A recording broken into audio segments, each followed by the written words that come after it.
दोस्तों, आप सभी का स्वागत है हॉन्टेड बुक की डरावनी कहानियों में। दोस्तों, ये कहानी नहीं, एक ऐसी काली हकीकत है जिसे मैंने अपनी रूह पर झेला है। ये बात है साल 2018 की। मैं अपने एक पुराने प्रोजेक्ट के सिलसिले में झारखंड के पलामू जिले के काफ़ी अंदर डाल्टन के एक सुनसान इलाके की ओर जा रहा था। शाम के करीब 5:30 बज रहे थे। नवंबर की ढलती दोपहर थी और सड़कों पर कोहरा अपनी जाल बिछाने लगा था। मेरी पुरानी जीप की इंजन की आवाज़ उस सन्नाटे को चीर रही थी। चारों तरफ ऊंचे साल और सागवान के पेड़ ऐसे लग रहे थे जैसे कोई राक्षस हाथ फैलाकर खड़ा हो।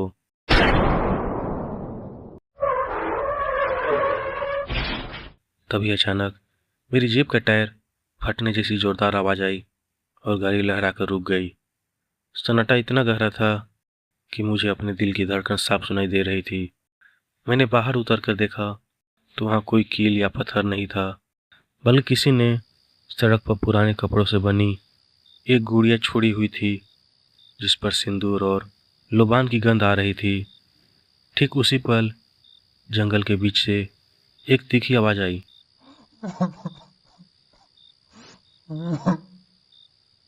जैसे कोई बहुत बुरी तरह रो रहा हो। गाड़ी ठीक करने का कोई रास्ता नहीं था, इसलिए मैं पैदल ही पास के एक रोशनी की तरफ बढ़ा। वहाँ एक छोटा सा गांव था, सफ़ेद घाट। नाम जितना अजीब था, गांव उतना ही डरावना। हर घर के बाहर एक दिया जल रहा था, पर गलियां खाली थी। मुझे एक पुराना घर दिखा जहाँ एक बूढ़ा आदमी बरामदे में बैठा हुक्का पी रहा था। उसका नाम था ईश्वरी काका। उनकी एक आंख पूरी तरह सफ़ेद थी और दूसरी आंख से वो मुझे ऐसे देख रहे थे जैसे मैंने कोई बड़ा गुनाह कर दिया हो। उन्होंने मुझे रुकने की जगह तो दे दी, पर एक शर्त रखी। बेटा, रात को चाहे जो सुनाई दे, अपनी आंखों पर पट्टी बांध लेना और बाहर मत झांकना। रात के करीब 10 बजे होंगे। मैं एक खस्ताहाल कमरे में लेटा था। अचानक मुझे खिड़की के बाहर झाड़ू लगाने की आवाज़ आई। मैंने सोचा, इस वक्त कौन सफाई करेगा। मैंने खिड़की से झांका तो देखा एक लंबा काला साया पूरे गांव की गली में झाड़ू लगा रहा था, लेकिन उसके पैर जमीन पर नहीं थे, वो हवा में तैर रहा था। और सबसे भयानक बात, वो झाड़ू नहीं लगा रहा था, वो जमीन पर बिखरे इंसानी बालों को इकट्ठा कर रहा था। अब डर ने मेरे शरीर को जकड़ लिया था। आवाज़ धीरे धीरे मेरे कमरे के दरवाजे तक आई। दरवाजे पर किसी की दस्तक की आवाज़ आई। दरवाजे के नीचे की दरार से एक काला धुआं कमरे के अंदर आने लगा और फिर एक आवाज़ गूंजी, भूख लगी है, मिठाई नहीं दोगे? मुझे वो बात याद आई जो मेरे दादाजी कहते थे कि कुछ रूहें मसान का भोग मांगती है। अचानक मेरे बेड के नीचे से खुरचने की आवाज़ आने लगी। मैंने टॉर्च जलाकर नीचे देखा। वहाँ कोई इंसान नहीं था, बल्कि एक कटा हुआ हाथ जमीन पर रेंग रहा था। वो हाथ सीधे मेरे पैरों की तरफ बढ़ा। मैं चीखता हुआ कमरे से बाहर भागा और सीधे गांव के पीछे वाले शमशान में जा पहुंचा। वहाँ मैंने जो देखा वो देखकर मेरी रूह कांप गई। वहाँ गांव के लोग एक घेरे में बैठे थे और बीच में वही झाड़ू लगाने वाला साया खड़ा था। वो एक एक करके लोगों को मिट्टी का प्याला दे रहा था। प्याले में पानी नहीं, गाढ़ा खून था। जैसे ही मेरी नज़र उस साये के चेहरे पर पड़ी, मेरा दम घुटने लगा। उसका चेहरा ठीक मेरे जैसा था। वो साया मेरी ही शक्ल में वहाँ खड़ा होकर मुस्कुरा रहा था। वो साया मेरी तरफ बढ़ा और अपनी लंबी बर्फीली उंगलियां मेरी गर्दन पर रख दी। तुम यहाँ अपना वजूद छोड़ने आए हो? उसने फुसफुसाया। तभी अचानक पास के एक मंदिर से शंख की आवाज़ आई और वो सारा मंजर धुएं की तरह गायब हो गया और मैं डर से वहीं बेहोश हो गया। सुबह जब मेरी आँख खुली, मैं उसी शमशान की एक टूटी हुई कब्र पर लेटा था। ईश्वरी काका मेरे पास खड़े थे। उन्होंने कहा, तुम बच गए क्योंकि सूरज निकल आया वरना वो तुम्हें अपना हिस्सा बना चुका था। मैं पागलों की तरह भागकर अपनी जीप तक पहुंचा। गाड़ी अपने आप ठीक हो चुकी थी। जब मैं घर पहुंचा और आईने में अपनी गर्दन देखी तो वहाँ उंगलियों के निशान नहीं थे, बल्कि वहाँ झाड़ू के तिनके जैसी खरोच के निशान थे जो एक रहस्यमयी भाषा में कुछ लिख रहे थे। आज भी जब मैं सोता हूँ मुझे अपने बेड के नीचे से वही आवाज़ आती है, मिठाई कहाँ है। दोस्तों, ये थी आज की कहानी। अब आपको अगली कहानी सुनाते हैं। दोस्तों, मेरा नाम रमेश है और मैं जो आज आपको कहानी सुनाने जा रहा हूँ वो किसी किताब की नहीं है, बल्कि मेरे साथ घटी हुई सच्ची घटना है। ये घटना मेरे साथ एक रेलवे स्टेशन पर घटी थी और मैं आज तक उस रात को कभी नहीं भूल पाया। मैं करीब 2 साल पहले एक काम से टाटानगर जा रहा था। ट्रेन लेट थी, करीब 3 घंटे। रात के 1:15 बज चुके थे। स्टेशन लगभग खाली हो चुका था। सिर्फ कुछ लोग दूर दूर बेंच पर बैठे हुए और प्लेटफॉर्म पर पीली सी मध्यम रोशनी। मैंने सोचा थोड़ा टहल लेता हूँ।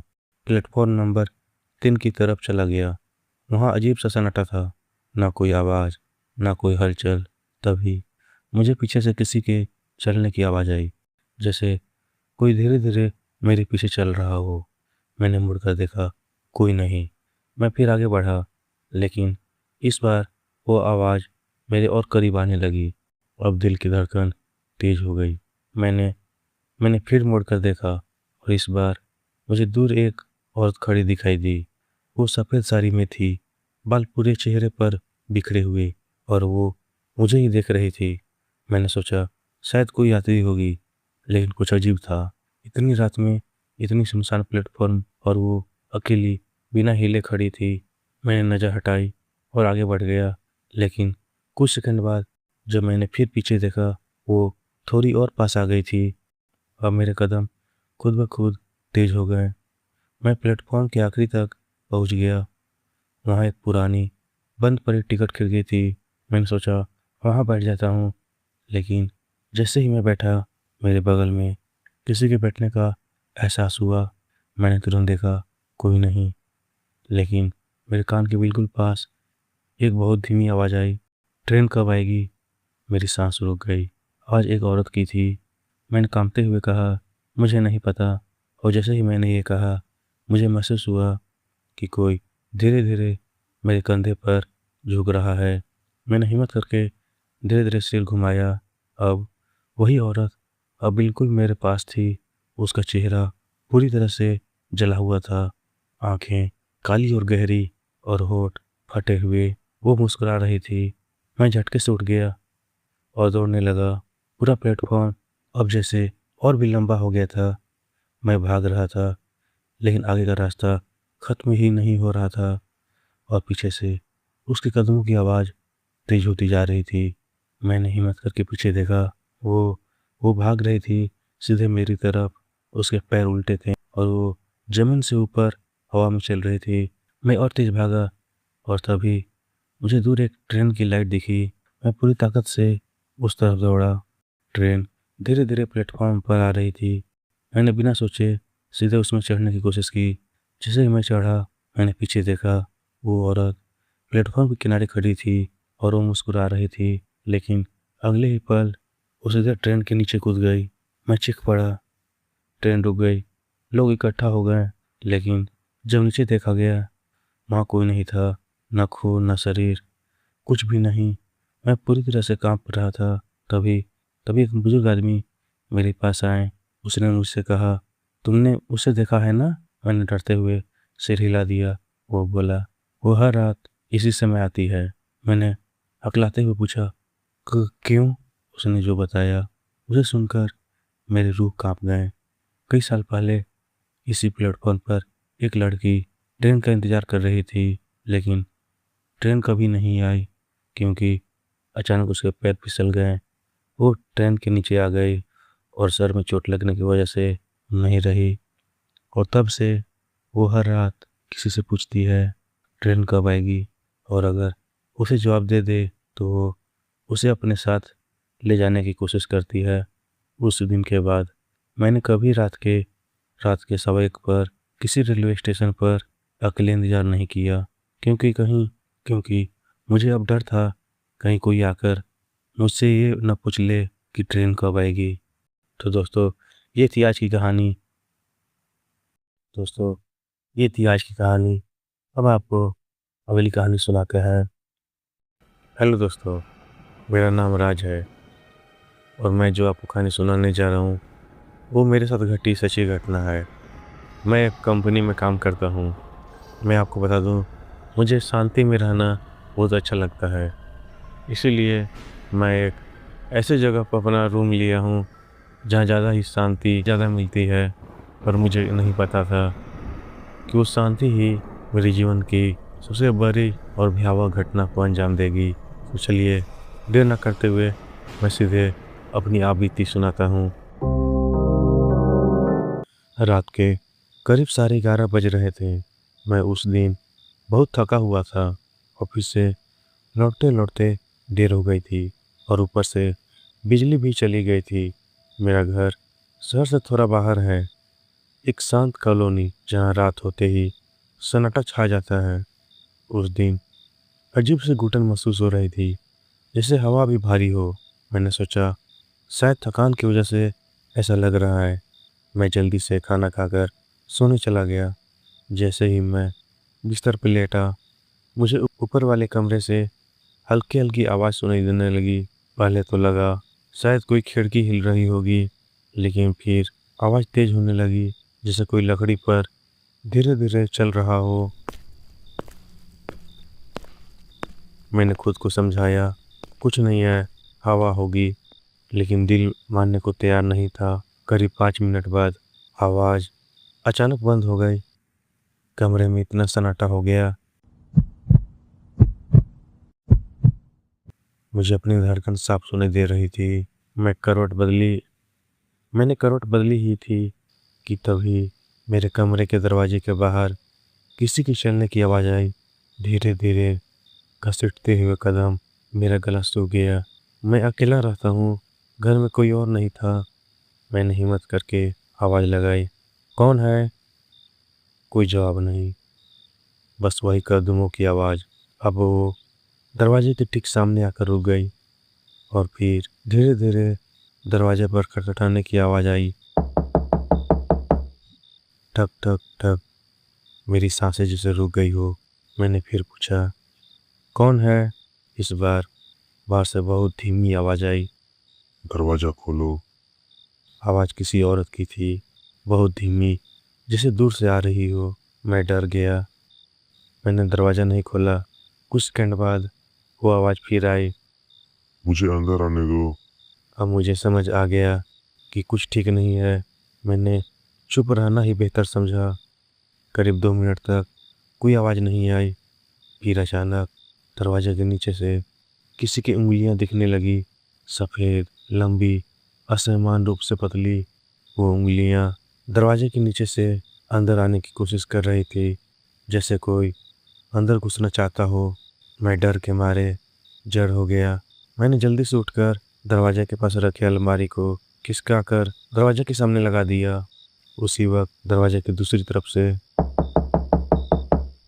जोर जोर से खटखटाने की आवाज़ आने लगी और फिर वो आवाज़ गुस्से में बदल गई। तुम मुझे अंदर क्यों नहीं आने दे रहे? अब आवाज़ बिल्कुल बदल चुकी थी, वो इंसानी नहीं लग रही थी। मैंने डर के मारे आंखें बंद कर ली और भगवान का नाम लेने लगा। करीब 10 मिनट तक वो आवाज़ आती रही। फिर अचानक सब शांत हो गया। मैंने सोचा शायद अब सब खत्म हो गया, लेकिन असली डर तो अभी बाकी था। करीब रात के 2 बजे मेरी नींद अचानक खुल गई। कमरे में ठंड बहुत ज़्यादा थी, जैसे कोई एसी पूरी स्पीड पर चल रहा हो, जबकि बिजली अभी तक नहीं आई थी। मैंने आंखें खोली और जो मैंने देखा वो मेरी ज़िंदगी का सबसे डरावना पल था। मेरे कमरे के कोने में एक औरत खड़ी थी। उसका चेहरा पूरी तरह काले बालों से ढका हुआ था। उसके हाथ बहुत लंबे थे और उंगलियां वही थी जो मैंने दरवाजे के नीचे देखी थी। वो धीरे धीरे मेरी तरफ बढ़ रही थी। मैं हिल भी नहीं पा रहा था, जैसे मेरा शरीर मेरा ही न हो। वो मेरे बिल्कुल पास आकर रुक गई। फिर धीरे से झुकी और मेरे कान के पास आकर फुसफुसाई, मैं अंदर आ गई, मैं अंदर आ गई ना। मेरी सांस रुक गई। मैंने आंखें बंद कर ली और फिर मुझे कुछ याद नहीं। सुबह जब मेरी आंखें खुली, मैं अपने बिस्तर पर था। सब कुछ सामान्य लग रहा था। दरवाजा खुला हुआ था, अलमारी अपनी जगह पर थी, जैसे रात में कुछ हुआ ही नहीं। मैंने खुद को समझाया शायद ये सपना था, लेकिन फिर मेरी नज़र दरवाजे पर गई। दरवाजे के नीचे लकड़ी पर गहरे खरोच के निशान थे और फर्श पर लंबी उंगलियों के निशान, जैसे किसी ने अंदर आने की कोशिश की हो। मेरा खून जम गया। मैं उसी दिन से वो घर छोड़ दिया। लेकिन कहानी यही खत्म नहीं होती। करीब 3 महीने बाद मुझे उस कॉलोनी के एक पुराने पड़ोसी का फोन आया। उन्होंने पूछा, तुम ठीक हो ना? मैंने कहा, हाँ, क्यों? उन्होंने जो बताया उसे सुनकर मेरे पैरों तले जमीन खिसक गई। उन्होंने कहा, जिस घर में तुम रहते थे वहाँ 5 साल पहले एक औरत ने आत्महत्या की थी। कहते हैं वो रात को लोगों के दरवाजे पर आकर अंदर आने के लिए कहती है, और जो भी उसे अंदर आने देता है वो कभी फिर समान नहीं रहता, वो पागल हो जाता है। मैं कुछ बोल ही नहीं पाया। फोन काटने से पहले उन्होंने एक आखिरी बात कही, तुमने दरवाजा खोला तो नहीं था ना? मैंने धीरे से कहा, नहीं। लेकिन जैसे ही मैंने फोन रखा, मेरे कान के पास फिर वही आवाज आई, झूठ। और उसी पल मेरे कमरे का दरवाजा अपने आप धीरे धीरे बंद होने लगा।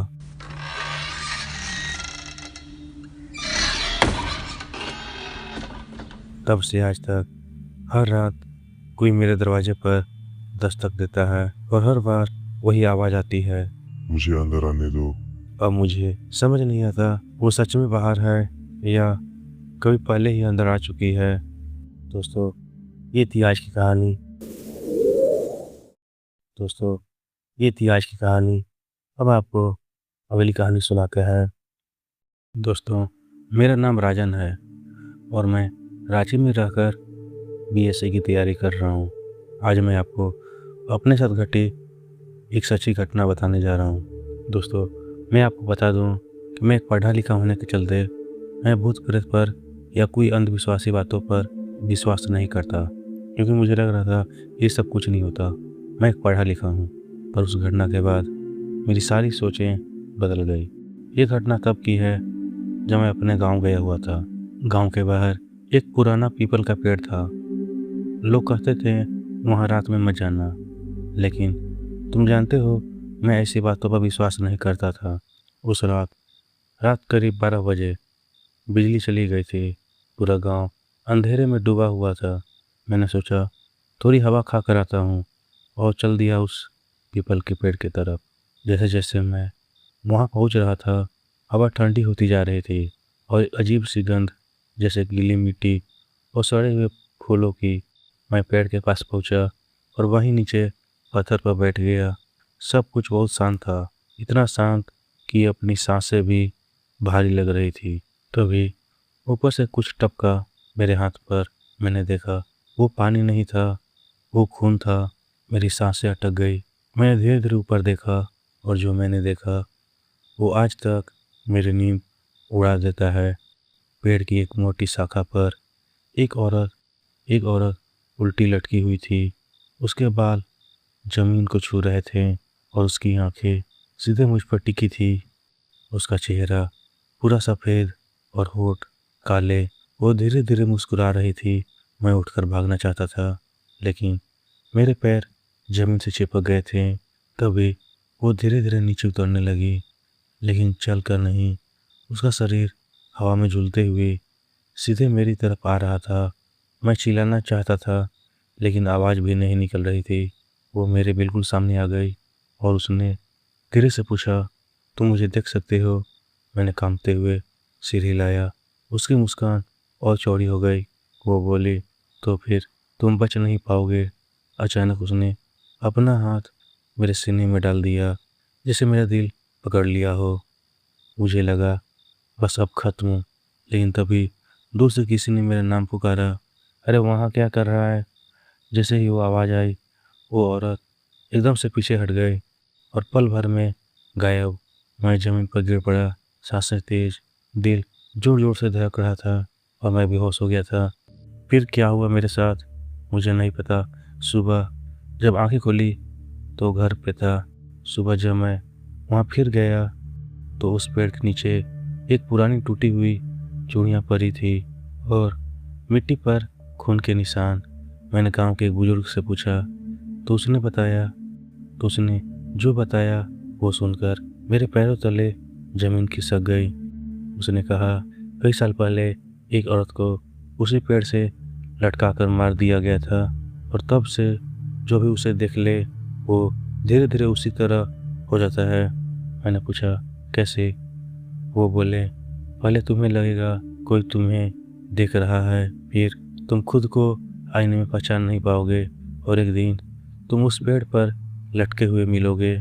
उस दिन के बाद मुझे अक्सर ऐसा लगता है कि कोई मेरे पीछे खड़ा है और जब भी मैं आईने में देखता हूँ कभी कभी मेरी जगह वो मुस्कुरा रही होती है। दोस्तों, ये थी मेरे साथ घटी सच्ची घटना। उस दिन के बाद मुझे इन बातों पर विश्वास होने लगा और मुझे आज भी अफसोस है कि मैं क्यों गया था वहाँ उस पेड़ के नीचे जब मुझे मना किया गया था। मैं उनकी बातों को क्यों नहीं माना। दोस्तों, हमारे जो बुजुर्ग जो कुछ बातें बोलती हैं उन्हें अक्सर इग्नोर नहीं करना चाहिए क्योंकि उन बातों में ज़्यादातर उनके अनुभव और सच्चाइयाँ होती है। दोस्तों, ये थी मेरी आप बीती। दोस्तों, ये थी आज की कहानी। अब आपको अगली कहानी सुनाते हैं। ये घटना आज से करीब 4 साल पहले की है। मैं उस समय नाइट शिफ्ट में काम करता था और रोज की तरह उस दिन भी मैं देर से निकला। लेकिन उस दिन एक गलती हो गई। मैंने अपनी रोज वाली बस मिस कर दी। अब रात के करीब 12:30 बज चुके थे और उस सुनसान बस स्टैंड पर सिर्फ मैं खड़ा था। हवा बिल्कुल ठंडी और सड़क पूरी खाली। तभी दूर से एक बस आती दिखाई दी। धीरे धीरे उसकी हेडलाइट करीब आई और वो मेरे सामने आकर रुकी। मैंने देखा बस पर नंबर लिखा था 1240। मुझे थोड़ा अजीब लगा क्योंकि मैंने ये बस पहले कभी नहीं देखी थी। लेकिन उस समय घर पहुंचना ज़्यादा ज़रूरी था। मैं बस पे चढ़ गया। जैसे ही अंदर गया एक अजीब सा सन्नाटा। बस में करीब 6-7 लोग बैठे थे। सब चुप, कोई मोबाइल नहीं, कोई बात नहीं। सबके चेहरे अजीब तरीके से खाली। मैं पीछे की सीट पर जाकर बैठ गया। बस धीरे धीरे चलने लगा। कुछ मिनट तक सब नॉर्मल था, लेकिन फिर मैंने नोटिस किया बस एक ही रास्ते पर घूम रही थी। मैंने खिड़की से बाहर देखा, वही पेड़, वही टूटी दीवार, वही बिजली का खंभा, बार बार वही चीजें। मेरा दिल धड़कने लगा। मैं उठकर ड्राइवर के पास गया। भाई, ये बस सही रास्ते जा रही है ना? ड्राइवर चुप, उसने मेरी तरफ देखा भी नहीं। मैंने फिर कहा, भाई सुनो। इस बार उसने धीरे धीरे अपना चेहरा मेरी तरफ घुमाया और फिर उसका चेहरा, जैसे ही मैं उसका चेहरा देखा मेरी हवा निकल गई। उसका चेहरा पूरा जला हुआ था, आंखें खाली और होठ जैसे सील दिए गए हों। मैं पीछे हट गया। तभी बस के अंदर बैठे बाकी लोग धीरे धीरे मेरी तरफ देखने लगे। एक साथ सबकी आंखें मुझ पर। अब मुझे समझ आ गया कुछ तो गलत हो रहा है। मैं दरवाजे की तरफ भागा, लेकिन दरवाज़ा खुल ही नहीं रहा था। मैं जोर लगाया, तभी पीछे से एक आवाज़ आई, अब उतरने का टाइम नहीं है। मैंने पीछे देखा, एक बूढ़ी औरत मेरे बिल्कुल पास खड़ी थी। उसका चेहरा आधा सड़ा हुआ और वो मुस्कुरा रही थी। तुमने टिकट लिया है? मैंने कांपते हुए कहा। कौन सा टिकट? वो बोली, मौत का। मेरा पूरा शरीर ठंडा पड़ गया। अचानक बस की लाइट बंद हो गई। पूरा अंदर अंधेरा और मुझे महसूस हुआ कोई मेरे बहुत करीब आ रहा है। सांस मेरे चेहरे पर लग रही थी। मैंने आंखें बंद कर ली और तभी बस जोर से ब्रेक लगाकर रुकी। मैं नीचे गिर पड़ा। जब मैंने आंखें खोली, मैं सड़क के किनारे पड़ा था और बस वहाँ नहीं थी। सिर्फ खाली सड़क और दूर एक पुराना बोर्ड जिस पर लिखा था, यहाँ 5 साल पहले एक बस एक्सीडेंट में सभी यात्रियों की मौत हो गई थी। उस दिन के बाद मैंने कभी रात की आखिरी बस नहीं पकड़ी, लेकिन आज भी कभी कभी रात 12:40 पर मुझे सड़क पर वही बस धीरे धीरे आते हुए दिखाई देती है। दोस्तों, ये थी आज की कहानी। अब आपको अगली कहानी सुनाते हैं। मैं ये कहानी आज पहली बार किसी को बता रहा हूँ, क्योंकि आज भी जब मैं उस रात को याद करता हूँ तो मेरे हाथ कांपने लगते हैं, दिल की धड़कन बढ़ जाती है। तो दोस्तों, ये बात करीब 3 साल पुरानी है। मैं उस समय एक प्राइवेट कंपनी में काम करता था और मुझे 10 दिन के लिए एक दूसरे शहर भेजा गया। शहर छोटा था और कंपनी ने जो होटल बुक किया था वो भी थोड़ा पुराना था। नाम था शांति निवास लॉज। पहली नज़र में ही वो जगह अजीब लगी। रिसेप्शन पर बैठा आदमी मुझे देखकर मुस्कुराया तो, लेकिन उसकी आंखों में अजीब सी ठंडक थी। उसने रजिस्टर आगे बढ़ाया और बोला, आपका कमरा नंबर 27 है।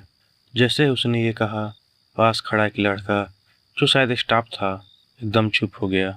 मैंने ध्यान नहीं दिया और चाबी ली और ऊपर चला गया।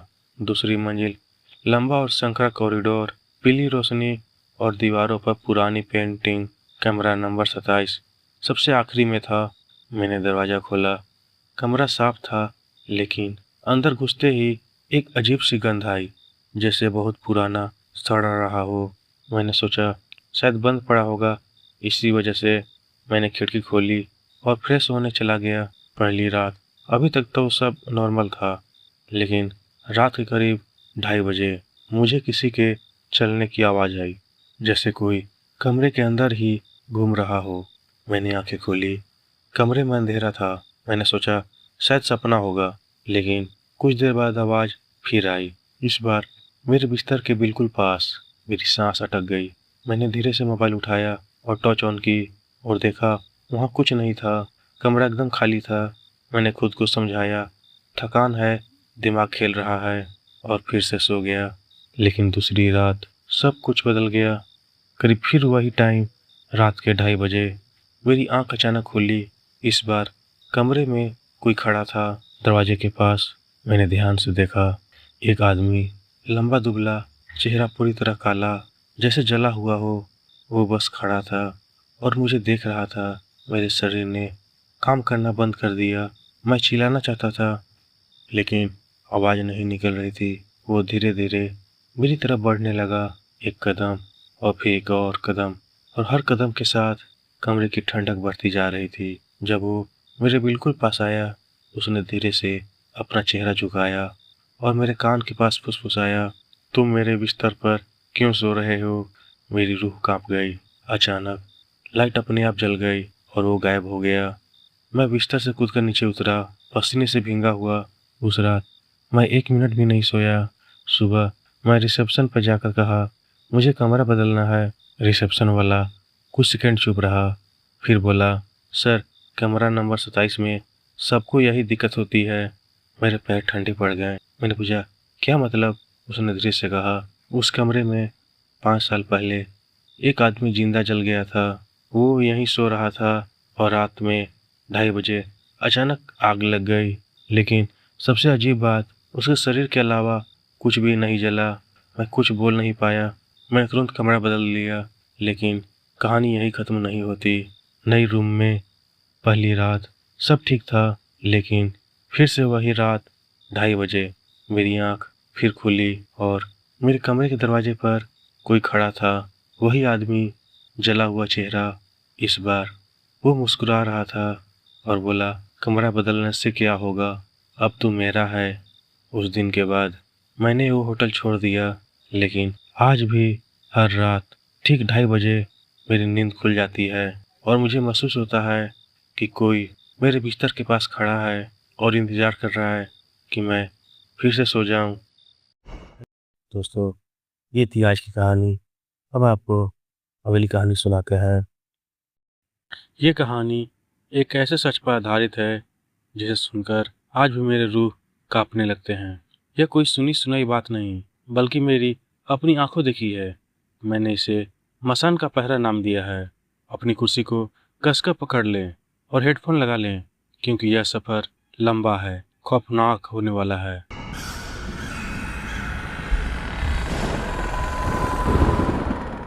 दोस्तों, मेरा नाम सुनील है। यह बात 2021 की है। मैं अपने काम के सिलसिले में झारखंड के एक सुदूर इलाके नेतरहाट के पास एक गांव में गया था। वहाँ मेरे बचपन के दोस्त राघव का पुश्तैनी घर था। राघव ने मुझे बुलाया था क्योंकि उसके छोटे भाई चिन्मय की तबीयत कुछ हफ्तों से बहुत अजीब थी। डॉक्टर कह रहे थे उसे दिमागी बुखार है, लेकिन घर वाले कुछ और ही मान रहे थे। राघव का घर गांव के एकदम किनारे पर था, जिसके ठीक पीछे एक बहुत पुरानी नदी बहती थी। नदी के उस पार एक सदियों पुराना शमशान घाट था। मैं राघव के घर की पहली मंजिल वाले कमरे में रुका था। उस रात सन्नाटा इतना गहरा था कि मुझे पास के जंगल में गिरते पत्तों की आवाज़ सुनाई दे रही थी। अचानक मुझे नीचे वाले कमरे से चिन्मय के चीखने की आवाज़ आई। मैं भागकर नीचे पहुंचा। लगभग रात के 1 बज रहे थे। वहां का नज़ारा देखकर मेरे रोंगटे खड़े हो गए। 14 साल का चिन्मय जमीन पर लेटा हुआ था। उसका शरीर किसी धनुष की तरह ऊपर की ओर मुड़ा हुआ था। उसकी आंखें पूरी सफ़ेद थी। वह ऐसी आवाज़ में बात कर रहा था जो किसी इंसान की हो ही नहीं सकती। वह चिल्ला रहा था, उसे बोलो झाड़ू लगाना बंद करे, वो मेरे पास आ रहा है। राघव के पिताजी ने मुझे पकड़ के पीछे किया और चिन्मय के बिस्तर के चारों तरफ गंगा जल छिड़का। जैसे ही गंगा जल की बूंदें चिन्मय पर गिरी, वह शांत हो गया। लेकिन कमरे में एक अजीब सी सड़ी हुई महक फैल गई, जैसे कोई मरा हुआ जानवर धूप में सड़ रहा हो। मुझे नींद आ रही थी। मैं बालकनी में खड़ा होकर ठंडी हवा खा रहा था। तभी मेरी नज़र नदी के उस पार शमशान घाट पर पड़ी। वहाँ अंधेरे में कोई सफ़ेद रोशनी चमक रही थी। मैं घड़ी में देखा, लगभग रात के 2:30 बज रहे थे। मैंने राघव को जगाया। हम दोनों ने दूरबीन से देखा। वहाँ एक आदमी सफ़ेद धोती पहने हुए शमशान की जमीन पर पानी छिड़क रहा था। वो बिल्कुल वैसे ही सफाई कर रहा था जैसे कोई घर के आंगन में करता है। राघव ने फुसफुसाते हुए कहा, यही है वह मसान का सेवक। जब भी यह सफाई करता है, गांव में किसी न किसी की मौत होती है। तभी वह सफ़ेद लिबास वाला आदमी अचानक रुका। उसने झाड़ू छोड़ी और सीधे हमारी तरफ देखा। उसकी आंखें अंधेरे में बिजली की तरह चमक रही थी। उसने अपना हाथ ऊपर उठाया और हमें पास आने का इशारा किया। पता नहीं मुझ पर क्या जादू हुआ, मैं सम्मोहित होकर घर से बाहर निकल गया। राघव मुझे रोकने के लिए चिल्लाता रहा, पर मेरे पैर रुक नहीं रहे थे। मैं नदी पार करके शमशान की गेट पर पहुंच गया। वहां वह आदमी खड़ा था। उसके चेहरे पर खाल नहीं थी, बस हड्डियों पर मधा हुआ मांस था। उसने एक पीतल का डिब्बा निकाला और उसमें से एक काली बर्फी निकाली। उसने वह मिठाई मेरी तरफ बढ़ाई। मेरा हाथ अपने आप उसकी तरफ बढ़ा। जैसे ही मैंने वह मिठाई पकड़ी, वो बर्फी की तरह ठंडी थी, इतनी ठंडी कि मेरा हाथ सुन्न हो गया। वो आदमी ने कहा, तुम मेहमान हो, इसे खा लो। चिन्मय को हम ले जा रहे हैं, तुम उसकी जगह खाली कर देना। तभी पीछे से राघव दौड़ता हुआ आया और उसने मेरे हाथ से वह मिठाई छीनकर जमीन पर फेंक दी। जैसे ही मिठाई जमीन पर गिरी, वह कोई मिठाई नहीं थी, वह एक इंसानी अंगूठा था जो पूरी तरह से काला पड़ चुका था। उस आदमी ने एक खौफनाक चीख मारी। अचानक वहां से झाड़ियों के पीछे से दर्जनों परछाइयां निकल आई। वे सब घुटनों के बल रेंगते हुए हमारी तरफ आने लगे। उनकी हड्डियां चटकने की आवाज़ ऐसी थी जैसे सूखे बांस टूट रहे हों। हम दोनों वहां से भागे। नदी का पानी अचानक गर्म महसूस होने लगा। जब हम घर पहुंचे और दरवाज़ा बंद किया तो बाहर से किसी ने जोर जोर से दरवाज़ा पीटना शुरू कर दिया। खिड़की के शीशे पर एक हाथ का निशान उभरा। वह हाथ इतना लंबा था कि ऊपर वाली मंजिल तक पहुंच रहा था। चिन्मय अंदर कमरे से फिर से चीखने लगा, लेकिन इस बार उसकी आवाज़ में दर्द नहीं बल्कि एक शैतानी हंसी थी। रात कैसे भी बीत गई। अगले दिन सुबह जब सूरज निकला तो सब कुछ शांत था। हम शमशान घाट गए। वहाँ जमीन एकदम साफ थी, जैसे किसी ने अभी अभी झाड़ू लगाई हो। लेकिन गेट के पास जहाँ मैंने मिठाई फेंकी थी, वहाँ मिठाई नहीं थी। वहाँ राघव की कमीज का एक टुकड़ा पड़ा हुआ था और उस पर खून के निशान थे। जब हम घर लौटे तो पता चला कि चिन्मय की तबीयत एकदम ठीक हो गई। वो उठकर नाश्ता कर रहा था, लेकिन जब मैंने उसकी आंखों में देखा, वो बच्चा नहीं दिखा। उसकी आंखों में वही सफ़ेद चमक थी जो मैंने उस रात शमशान के मसान की आंखों में देखी थी। उसने मेरी तरफ देखकर एक ठंडी मुस्कान दी और फुसफुसाया, अंगूठा स्वाद था ना? मैं उसी वक्त अपना बैग उठाकर वहां से भाग निकला। आज 5 साल हो गए, लेकिन मैं आज भी रात को अकेले कमरे में नहीं सोता। मुझे हमेशा लगता है कि मेरे बिस्तर के नीचे कोई झाड़ू लगा रहा है, और कभी-कभी मेरे फ़ोन पर एक अनजान नंबर से मैसेज आता है, जिसमें एक फ़ोटो होती है, वही काली मिठाई, और नीचे लिखा होता है, दावत अभी बाकी है। दोस्तों, ये थी आज की कहानी। अब आपको अगली कहानी सुनाते हैं। मैंने उस रात सिर्फ एक गलती की थी, बस एक छोटी सी गलती, और शायद उसी की सज़ा आज तक भुगत रहा हूँ। ये घटना 2 साल पुरानी है। मैं काम से देर से निकला था। रात के करीब 11:50 हो रहे थे। मेरी आखिरी बस छूट चुकी थी और मैं खड़ा था शहर के एक सुनसान बस स्टॉप पर। हवा ठंडी, सड़क खाली, और आसपास सिर्फ टिमटिमाती स्ट्रीट लाइट। तभी दूर से एक बस आती दिखाई दी। उसकी हेडलाइट अजीब तरह से जल रही थी। मैंने सोचा, चलो कोई बस तो मिली। जैसे ही वो पास आई, मैंने नंबर देखा, 7A। मैं थोड़ा कंफ्यूज हुआ, क्योंकि इस रूट पर 7A बस नहीं चलती थी। लेकिन उस समय घर पहुंचना ज़्यादा ज़रूरी था। बस मेरे सामने आकर रुकी। दरवाज़ा अपने आप खुल गया। अंदर से एक ठंडी हवा आई। मैं एक सेकंड के लिए रुका। दिल ने कहा, मत चढ़, लेकिन दिमाग बोला, ड्रामा मत कर, और मैं चढ़ गया। जैसे ही मैं अंदर गया, पूरा माहौल बदल गया। बस के अंदर अजीब सन्नाटा। करीब 8-10 लोग बैठे थे, लेकिन कोई हिल नहीं रहा था, कोई बात नहीं कर रहा था। सबके चेहरे जैसे बिना इमोशन के। मैं पीछे जाकर बैठ गया। बस धीरे धीरे चलने लगी। कुछ मिनट बाद मुझे लगा कुछ गड़बड़ है। बस बहुत धीमी चल रही थी, और खिड़की के बाहर अंधेरा बहुत ज़्यादा था, जैसे शहर ही खत्म हो गया हो। मैंने सामने बैठे आदमी से पूछा, भाई ये बस कहाँ जा रही है? वो धीरे धीरे मेरी तरफ मुड़ा, और उसका चेहरा पूरा जला हुआ था, आंखें खाली। वो बोला, जहाँ से कोई वापस नहीं आता। मेरा दिल जोर से धड़कने लगा। मैं तुरंत उठकर ड्राइवर की तरफ देखा। ड्राइवर वो इंसान नहीं लग रहा था। उसका चेहरा थोड़ा टेढ़ा, और हाथ बहुत लंबे, जैसे स्टीयरिंग से जुड़े हुए हों। मैंने घबरा कर कहा, बस रोको। कोई जवाब नहीं। बस रोको। तभी बस के सारे लोग एक साथ मेरी तरफ देखने लगे, और एक साथ बोले, अब नहीं रुकेगी। मेरी रीढ़ में ठंडक दौड़ गई। मैं दरवाजे की तरफ भागा, लेकिन दरवाज़ा गायब। बस के अंदर अब सिर्फ सीटें और वो लोग, और उनकी नज़रें मुझ पर। तभी मेरे कान के पास एक आवाज़ आई, तू बिना बुलाए चढ़ गया। मैंने पीछे देखा। एक छोटी लड़की मेरे बिल्कुल पास खड़ी थी। उसके हाथ में एक फटी हुई टिकट। वो बोली, अब उतरने का किराया देना पड़ेगा। मैं कांपते हुए बोला, कि कितना? वो मुस्कुराई और बोली, जान। अचानक बस की लाइट बंद, पूरा अंधेरा, और हर तरफ से फुसफुसाहट। किराया दे, किराया दे, किराया दे। जान दे, जान दे, जान दे। मैंने आंखें बंद कर ली और पूरी ताकत से चिल्लाया, मुझे जाने दो। अचानक बस जोर से हिली और तेज ब्रेक लगा। मैं आगे गिर पड़ा। जब मैंने आंखें खोली, मैं सड़क किनारे पड़ा था, और बस वहाँ नहीं थी। सिर्फ दूर जाती हुई एक हल्की रोशनी दिखाई दी। मैं किसी तरह घर पहुंचा, लेकिन कहानी यही खत्म नहीं होती। उस दिन के बाद हर रात ठीक 11:50 पर मुझे वो बस 7A दिखती है। कभी सड़क के उस पार, कभी आईने में, कभी सपनों में, और हर बार दरवाज़ा खुलता है और अंदर से आवाज़ आती है। इस बार टिकट लेकर आना। और सबसे डरावनी बात, कल रात जब मैंने घड़ी देखी तो समय था 11:50, और मेरे हाथ में एक पुरानी फटी हुई टिकट थी जिस पर लिखा था 7A। अब शायद अगली बार मैं अगर उस बस पर चढ़ा तो मैं उतर नहीं पाऊंगा। तो दोस्तों, ये थी मेरी कहानी।